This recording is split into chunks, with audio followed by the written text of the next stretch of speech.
Aminado si Pangulong Bongbong Marcos na kulang pa ang pagsugpo ng kanyang administrasyon sa anomalya sa flood control.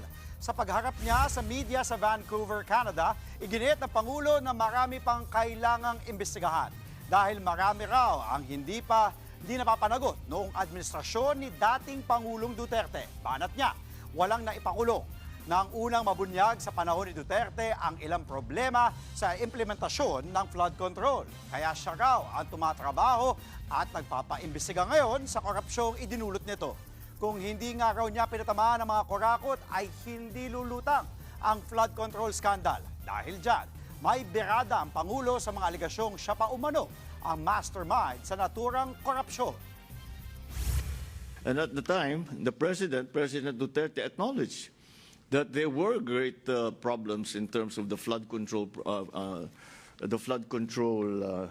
projects, pero wala namang nangyari. Kung hindi ko sinabi yung sinabi ko sa SONA, wala tayong pinag-uusapan na ganito. I am the one who exposed all of this. At ang mga nakaraan ba na Pangulo, may nakita ba kayong ginawang ganon? Meron ba silang kinulong? Wala. Sa akin lang. Tapos sasabihin, ako daw ang may kagagawan.